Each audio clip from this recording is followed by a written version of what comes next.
Israël Harel, de la mort à la vie. 4 jours avant la fin de l'année scolaire, j'avais 15 ans et j'étais en seconde, j'ai décidé que j'en avais assez du monde bien réglé et hypocrite dans lequel je vivais.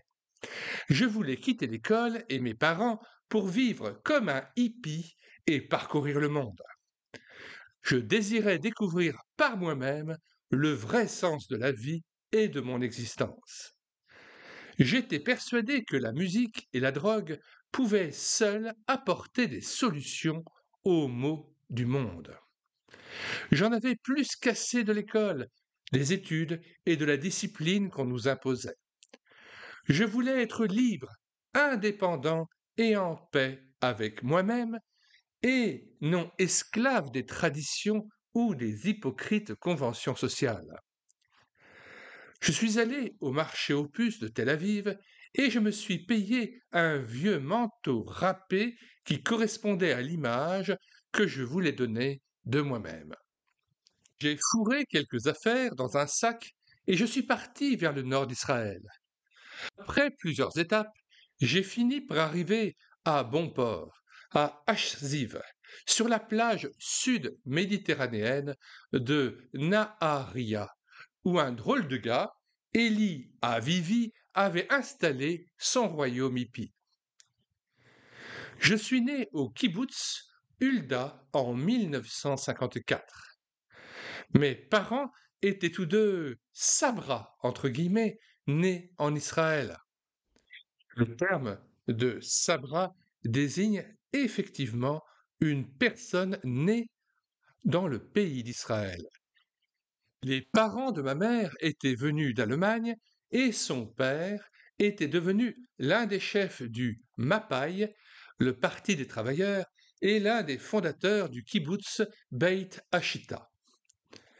Les parents de mon père avaient émigré de Pologne et s'étaient installés à Haïfa, où il était né, puis il avait élu domicile au kibbutz où il avait grandi.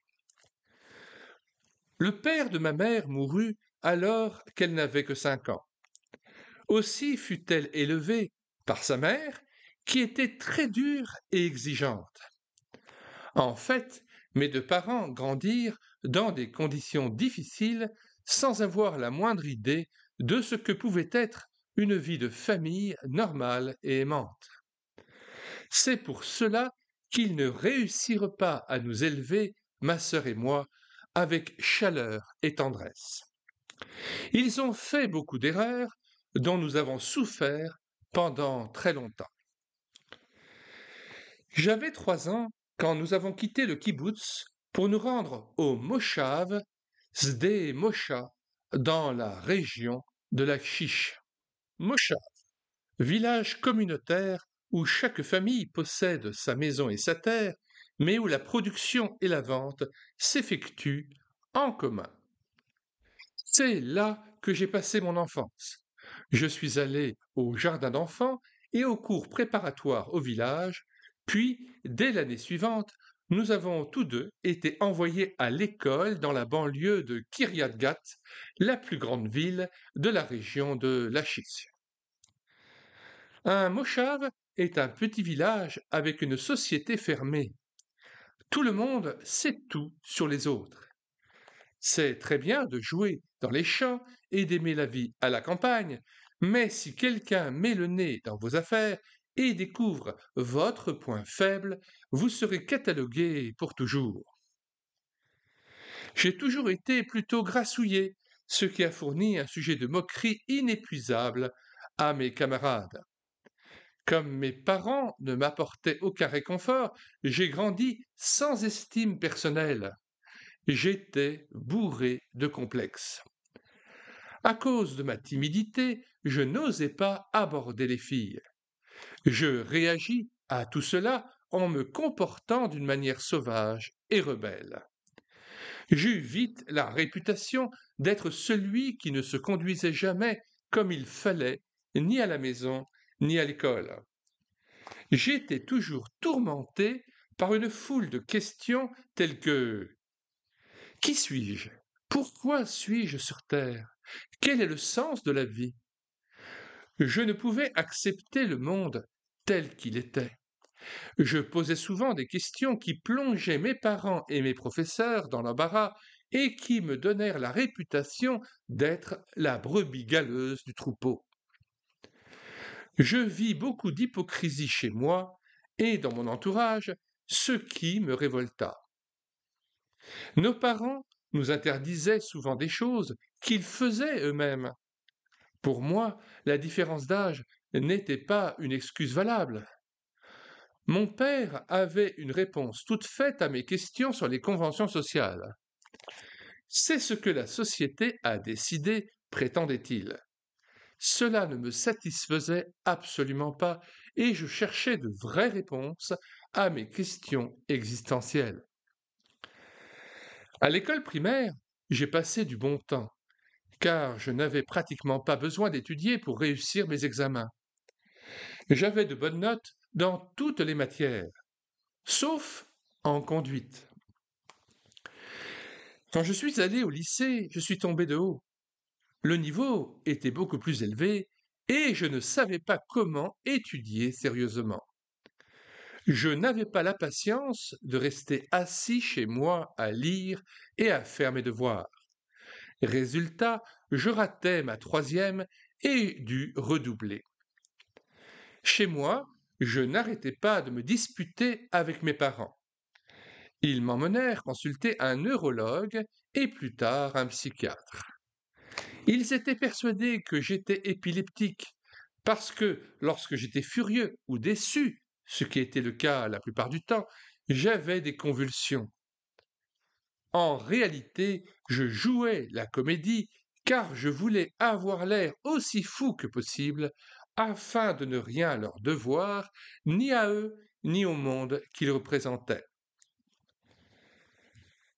À cause de mes conflits intérieurs et de mes déceptions scolaires, auxquelles venaient s'ajouter mes tribulations familiales, j'ai décidé de passer ma seconde dans un internat agricole nommé Canotte.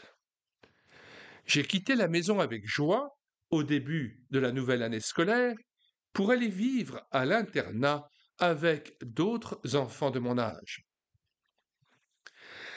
Dans ma nouvelle école, il y avait aussi plusieurs jeunes des États-Unis venus faire un an d'études en Israël.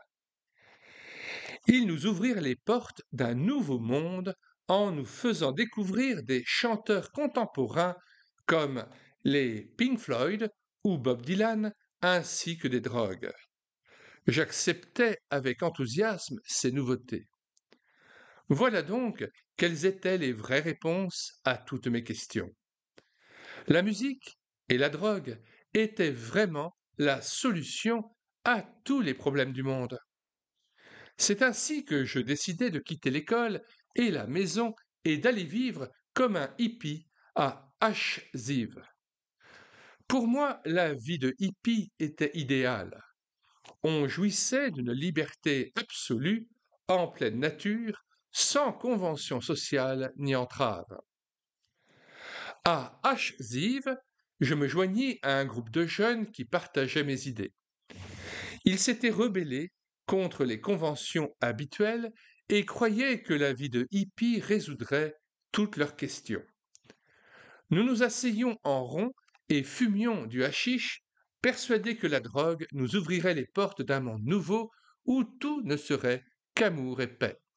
Nous pensions que la drogue nous ferait faire un beau voyage où nous serions heureux et amis de tous les hommes. Quand nous étions sous l'emprise de la drogue, le monde et les hommes ne nous atteignaient plus. Tout était sensationnel et tout le monde était formidable. Nous étions convaincus que ce monde de musique et de drogue nous ferait découvrir les vérités existentielles suprêmes. Nous avons pris nos petites habitudes. L'été, nous vivions à Ashziv et parfois nous allions à Tel Aviv où nous nous baladions autour de la plage d'Izengoff et dormions dans le parc Meir. En hiver, quand le temps devenait froid et humide, nous nous rendions à Eilat pour profiter de la chaleur des plages de la mer Rouge. Parfois, je rentrais à la maison, chez mes parents, pour essayer de mener une vie normale, entre guillemets, mais cela ne marchait jamais. Les vieilles tensions ressurgissaient de nouveau et les anciennes blessures que la séparation semblait avoir cicatrisées se réouvraient. Cela se terminait toujours par une violente dispute, après quoi je quittais la maison pour rejoindre mes amis voyageurs. Je décidai de mettre fin à ce cercle vicieux et quitter la maison pour toujours. Je retrouvai mes amis Dash Ziv et Daylat, la drogue, la musique et la vie oisive. Lorsque j'eus l'âge d'aller à l'armée, je décidai que je ne voulais pas faire mon service. Je n'avais rien à faire avec les combats et les guerres. Après tout, nous croyons fermement à la paix mondiale et à la bienveillance entre les peuples. De nouveau, je fis de mon mieux pour simuler la folie et après divers examens, je fus exempté du service militaire. En 1972, je passai quelque temps à Tel Aviv avec un groupe de 5 ou 6 jeunes. Nous dormions dans des parcs et le matin, nous mendions pour pouvoir nous acheter de la nourriture ou de la drogue. Le soir, nous allions au cinéma ou écoutions des concerts de rock. À d'autres moments, nous nous enivrions ou nous droguions. Pour une raison quelconque, nous avons alors décidé de tenter notre chance à Jérusalem et nous nous y sommes rendus. Nous nous sommes joints à une communauté sur les murs de la vieille ville, un groupe de voyageurs qui allaient et venaient selon leur humeur du moment. Nous nous asseyions souvent sur l'enceinte de la porte de Jaffa et nous vendions notre sang à la banque du sang pour gagner l'argent nécessaire à notre survie. Le fait d'appartenir à un groupe nous donnait un sentiment de sécurité et de force. Dans une certaine mesure, nous aspirions tous à découvrir la vérité et rien d'autre n'aurait pu nous satisfaire. Nous n'arrêtions pas de la chercher, mais nous ne la trouvions jamais. Nous avons essayé d'aller dans la secte du gourou Mahariji, puis dans celle des enfants de Dieu, et enfin dans la diaspora orthodoxe Yeshiva, mais sans aucun résultat. Yeshiva, école juive religieuse où l'on enseigne principalement la loi orale. La drogue cessa vite d'être une quête de nouvelles expériences pour devenir un besoin impérieux dont je ne pouvais plus me passer. Progressivement, je passais des drogues douces aux drogues dures, du hashish au LSD, puis aux injections intraveineuses d'héroïne. Les drogues détruisent toute volonté. Je me souviens qu'un jour, nous sommes restés assis et avons discuté pendant des heures pour décider lequel d'entre nous se lèverait pour aller chercher de l'eau, car nous avions soif. Personne ne voulait quitter sa place. C'était absurde, mais tout le monde espérait que quelqu'un d'autre se chargerait de la corvée. Un jour, nous étions assis sans rien faire dans l'enceinte de la porte de Jaffa lorsqu'une dame nous aborda et nous lança. Avez-vous déjà entendu parler de Yeshua? Yeshua, nom hébreu du Messie, signifie Dieu sauve, il désigne Jésus-Christ. Je répondis que oui, mais que je ne voulais pas en entendre davantage. Elle nous invita chez elle et nous donna à manger. Nous étions contents d'être là, car nous commencions à avoir froid et étions perpétuellement affamés. Nous sommes restés chez elle pendant 15 jours. Avant les repas, elle prenait toujours sa Bible et elle nous enseignait quelque chose. Elle nous disait qu'il fallait que nous naissions de nouveau et qu'alors l'Esprit de Dieu entrerait dans nos cœurs et nous régénérerait de l'intérieur. Elle était un peu bizarre, mais nous la supportions patiemment, car nous profitions de la chaleur de sa maison et dévorions à belles dents la nourriture qu'elle nous offrait. Un jour, elle nous demanda: Alors, est-ce que vous croyez en Dieu, oui ou non?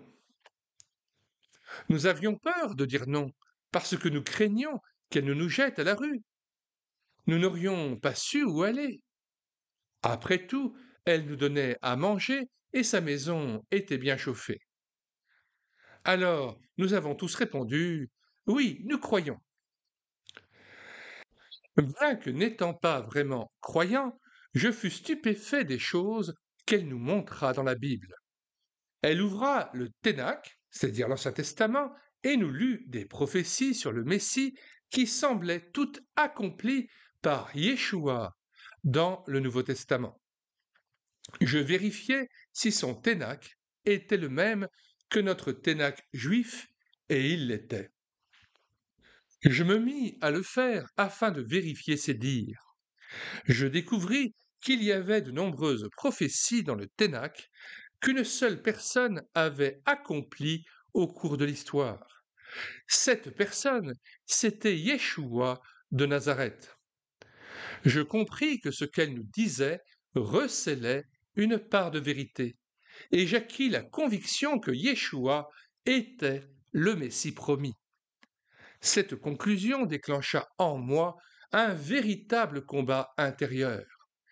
S'il était vraiment le Messie, il fallait que je lui soumette tout mon être, mon cœur, mes pensées, mon temps et mon argent. Bon, pour commencer, je n'avais pas d'argent. C'était déjà une question de résolu.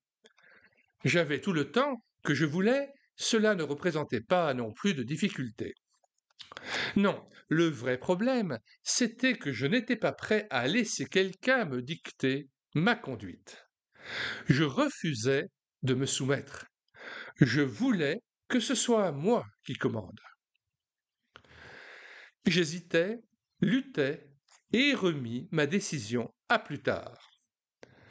En fin de compte, comme Jonas, je m'enfuis loin de Dieu et restai hors d'atteinte pendant 6 ans. J'avais toujours une Bible avec moi et prétendais être croyant, mais je savais qui était Dieu, je ne le connaissais pas personnellement. Quand je me sauvais loin de Yeshua, je m'enfonçais encore plus profondément dans le bourbier du péché et de la drogue. La dernière ne me procurait plus la même satisfaction qu'auparavant. J'avais compris qu'elle n'apportait aucune solution aux problèmes de la vie. Je savais que seul Dieu, en Yeshua, était la vraie réponse, mais je ne voulais pas qu'il dirige ma vie.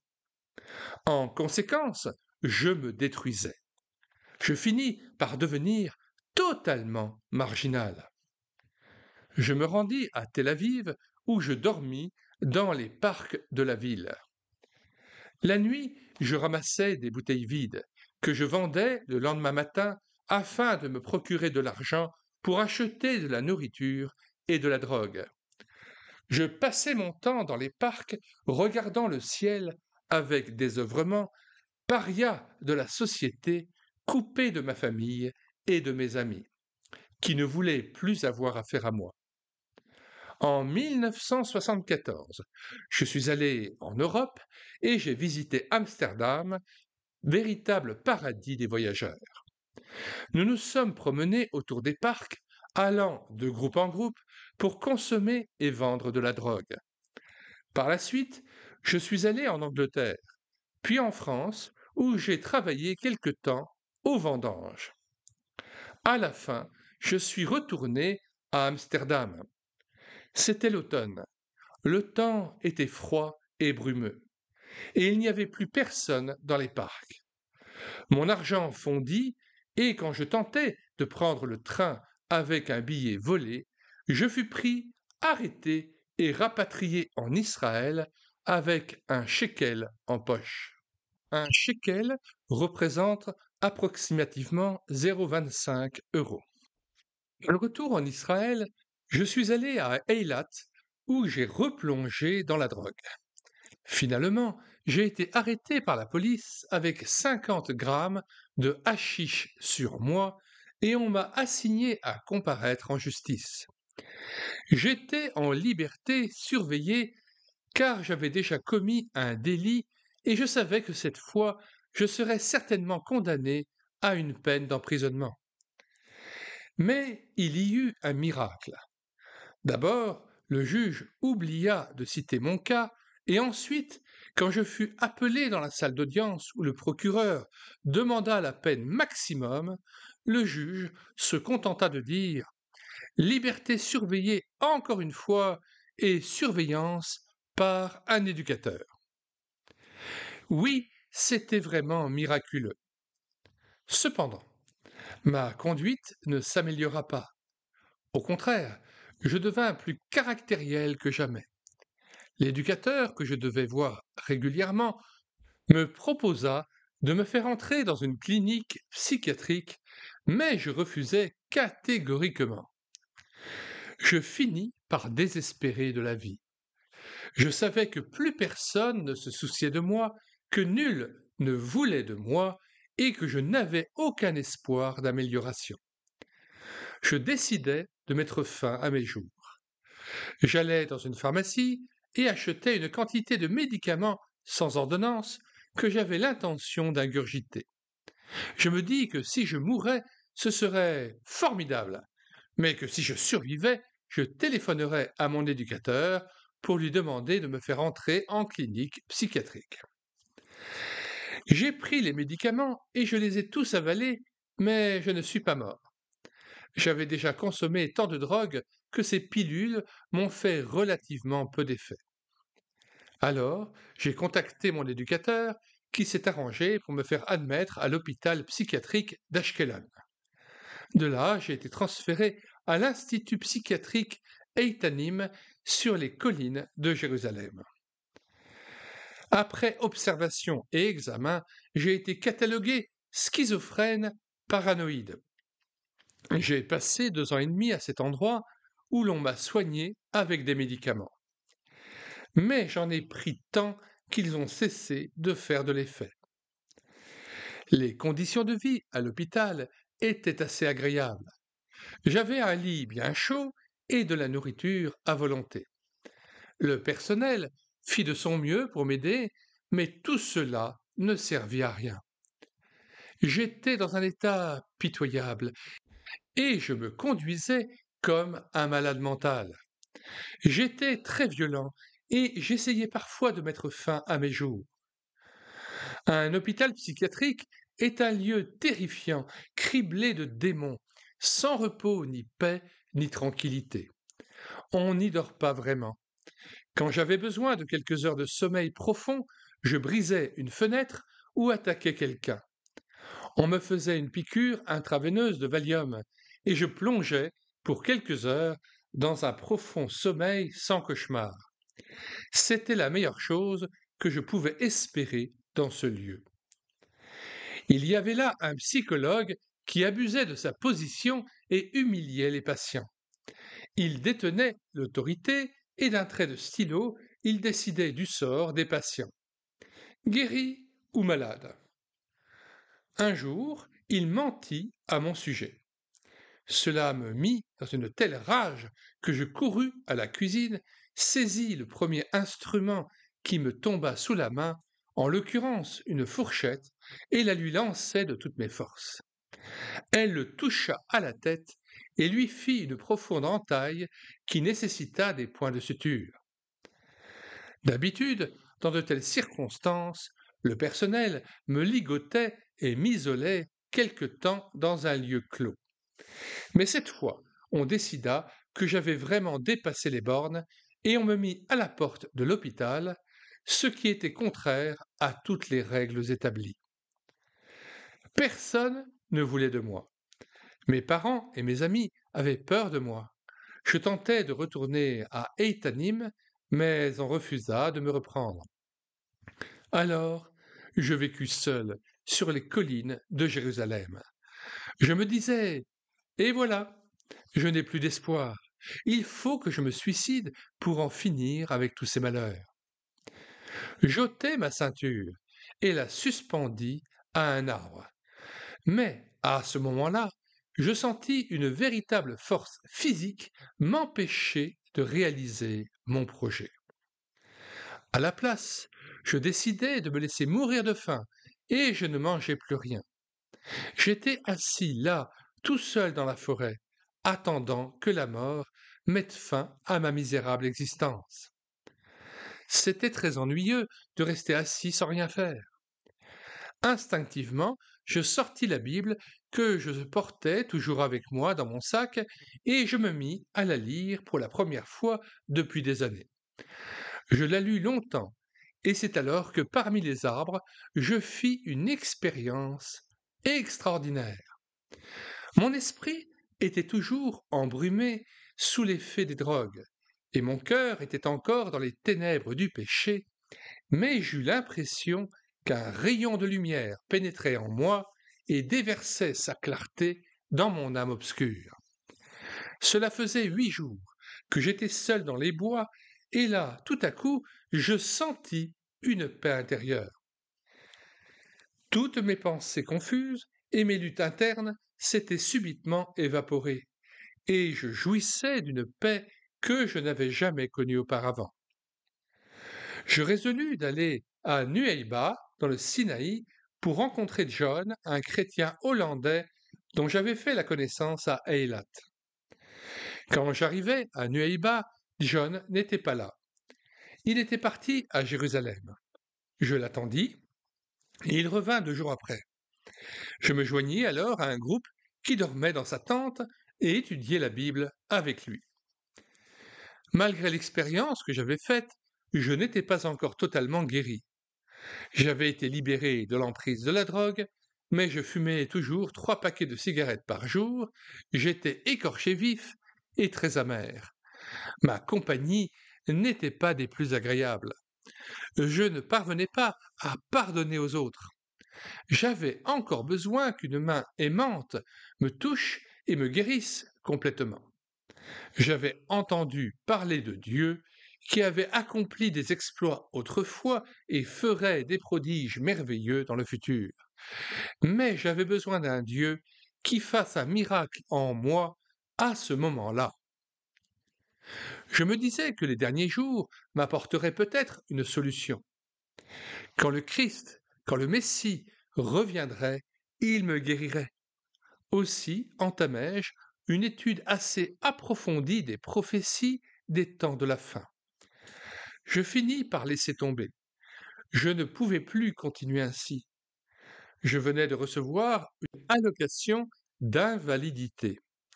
Je décidai de me servir de cet argent pour prendre un bateau jusqu'à l'île de Patmos, en Grèce, où l'apôtre Jean avait eu la révélation des événements des derniers jours. J'y vivrais dans une grotte, et peut-être le Seigneur me montrerait-il à quel moment le Messie reviendrait. Avant de quitter Eilat, je me suis assis dans une voiture avec John et son ami Johan, et nous avons prié. J'ai également élevé la voix, moins par conviction, que pour faire croire aux autres que moi aussi j'étais chrétien. Je dis, Seigneur, que ta volonté soit faite et non la mienne. Je ne le pensais pas vraiment, mais le fait de l'avoir dit et, dans une certaine mesure, souhaité, a changé ma vie. J'avais ouvert une porte au Seigneur. Il pouvait agir en moi. Je suis allé à Haïfa et j'ai acheté un billet de ferry pour Chypre, première étape de mon voyage vers Patmos. On m'a logé dans une cabine à 4 couchettes avec 3 autres jeunes.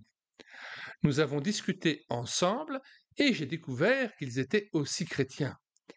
Nous avons beaucoup parlé de notre foi et ils m'ont expliqué que nous ne pouvions pas limiter Dieu avec notre intelligence humaine bornée, ni l'enfermer dans nos propres lois. Le Seigneur est souverain, il fait ce qu'il veut par sa puissance infinie. Aujourd'hui même, il peut accomplir des miracles dans nos vies. Tôt le matin, nous sommes arrivés à Limassol. J'étais seul sur le pont. Je n'étais pas beau à voir. Un visage triste, encadré de longs cheveux emmêlés, une boucle d'oreille, un long manteau noir et de grandes bottes, bref, le type même du marginal. Tout à coup, j'entendis une voix forte me déclarer: Va dire à tes voisins de cabine que tu veux aller avec eux. J'objectai: Mais ils ne voudront pas de moi. Personne ne veut jamais de moi.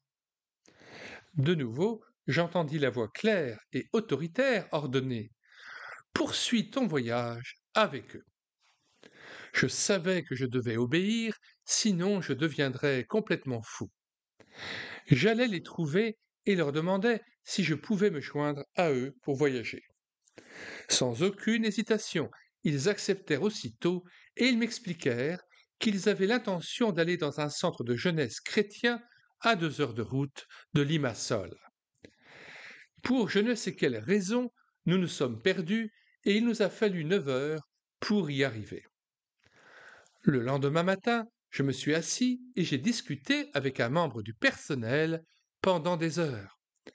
Je compris que, bien que sachant beaucoup de choses sur Dieu, je ne le connaissais pas personnellement. Ils m'invitèrent alors à assister à une réunion de prière. Au cours de cette dernière, l'un d'eux se tourna vers moi et affirma qu'il se sentait poussé à m'imposer les mains et à prier pour moi.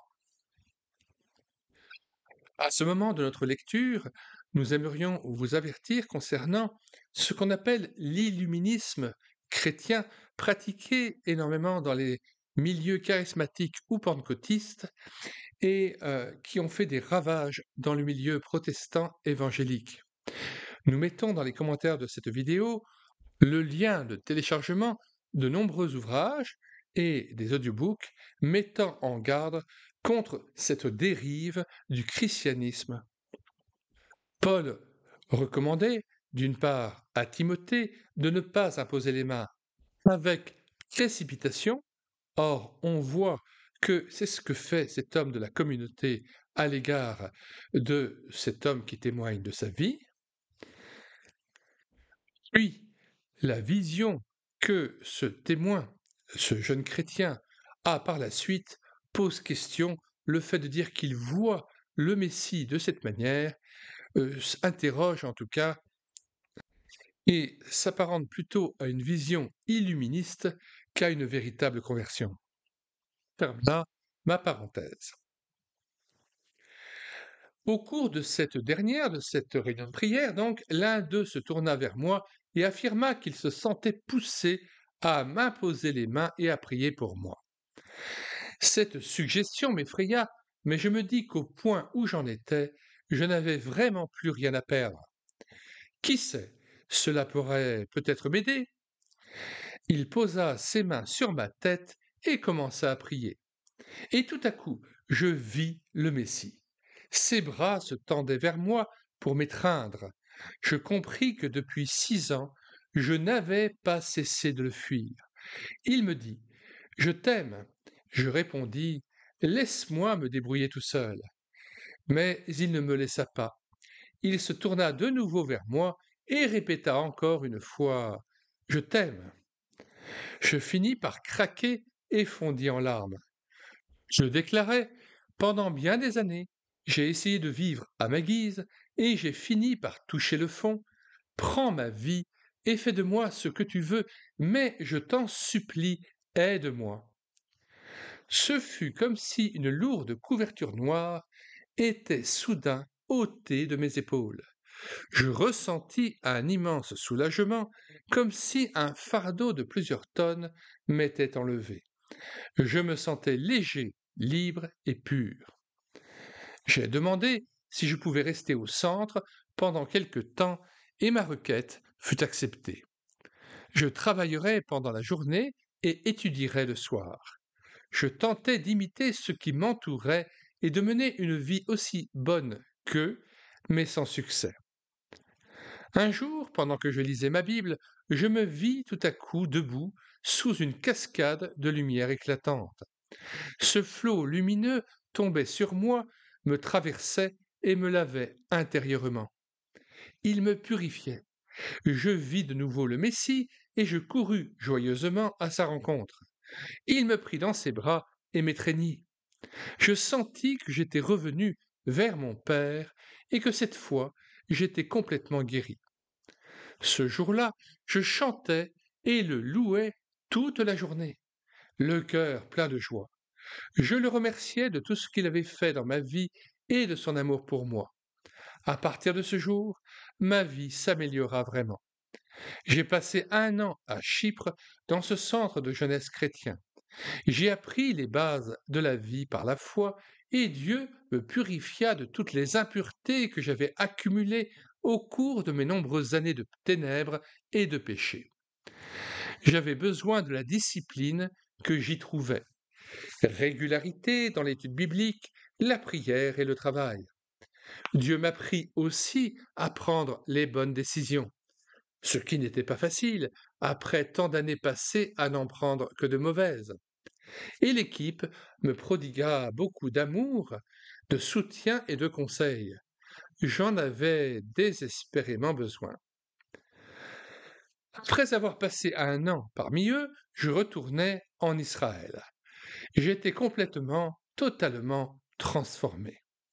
Dieu m'aiguilla vers Tel Aviv, où je travaillais quelque temps comme bénévole au centre messianique Beit Emmanuel. C'est là que je rencontrai celle qui allait devenir ma femme, Shlomit, une Suissesse qui était également bénévole. Un jour, j'ai décidé de rendre visite au psychiatre qui m'avait soigné à Eitanim. Il n'a pas pu en croire ses yeux lorsqu'il m'a vu en face de lui, en pleine possession de mes moyens. Quel miracle! Mais quel miracle! Marmonnait-il sans cesse. Je lui ai expliqué que lorsque je m'enfonçais dans l'eau, il m'avait donné de bons conseils depuis la berge, mais que Yeshua avait sauté dans les flots et m'avait sauvé d'une mort certaine. Par la suite, j'ai travaillé comme concierge chargé dans l'entretien du centre. Puis, on m'a demandé de tenir la librairie messianique de la rue Ben Yehuda. Après cela, je suis retourné diriger l'auberge de Beth Emmanuel. Pendant ces années bien remplies, j'ai épousé Shlomit et nos 2 premiers fils, Daniel et Yair, sont nés. Quelque temps plus tard, nous avons décidé de partir à Tivon, en Galilée, où est né notre 3e fils, Elad, pendant la guerre du Golfe. J'ai trouvé un emploi dans une firme nommée Galcom, dirigée par des croyants messianiques, et nous sommes allés dans une église messianique de Nazareth, dont nous sommes aujourd'hui des membres actifs. À mon retour en Israël, j'ai essayé de reprendre contact avec mes parents. Je pouvais à présent les aimer et leur pardonner. Mais mon père ne voulait plus me parler. Il m'avait rayé de sa vie. Toutefois, peu à peu, nous avons rétabli le contact avec mes parents et aujourd'hui, nous nous entendons bien avec eux. Au moment où j'ai commencé à comprendre le monde qui m'entourait. Les questions qui m'avaient préoccupé depuis mon enfance ont trouvé des réponses satisfaisantes. Et par-dessus tout, j'ai maintenant une relation vivante avec mon Créateur. La foi n'est pas un code légal, mais une relation vivante entre Dieu et l'homme basée sur l'amour. Je ne veux pas que ma conduite afflige mon Seigneur parce que je l'aime. Si je lui fais de la peine par mégarde, je confesse mon péché immédiatement et je lui demande pardon pour que notre relation soit rétablie. Tous ceux qui examinent honnêtement la Bible constateront que Yeshua est le seul à avoir accompli les prophéties messianiques du Ténach de l'Ancien Testament. Quiconque croit en lui revient au véritable judaïsme biblique, aux racines profondes de notre peuple. Le chemin qui mène à Dieu est clairement révélé dans le Ténach et le Nouveau Testament. Il passe par la mort expiatoire de Yeshua, Jésus-Christ le Messie, pour nos péchés. Le sacrifice a été offert, le sang répandu et mes péchés pardonnés. Par sa mort, Yeshua a pris ma vieille vie de péché et il m'a donné une vie nouvelle en échange. Quand je repense à mes années d'errance dans les ténèbres, je bénis le Seigneur de m'avoir sauvé de l'esclavage, de la drogue, d'avoir éclairé mon esprit confus et de m'avoir donné une nouvelle vie en Yeshua. Fin de la lecture de ce 9e témoignage intitulé Israël Harel, de la mort à la vie. Nous mettons, comme à l'ordinaire, dans les commentaires de cette vidéo, le lien de téléchargement gratuit de cet ouvrage de David Zeidan, à la rencontre du Messie, 10 itinéraires spirituels dans l'Israël d'aujourd'hui. Nous y joignons le lien vers un autre ouvrage du même auteur, David Zeidan, intitulé Le 5e pilier, qui relate la conversion d'un musulman au christianisme. Nous y joignons aussi le lien vers notre playlist intitulée Juifs et chrétiens en débat. Nous y ajoutons aussi le lien vers l'ouvrage de Ralph Chalice intitulé Le don de parler diverses langues. Vous pourrez y trouver à la fin de cet ouvrage, notamment dans les appendices terminaux, une mise en garde contre le fait d'imposer les mains avec précipitation. Il s'agit de l'appendice E, page 377 à 378, intitulé L'imposition des mains.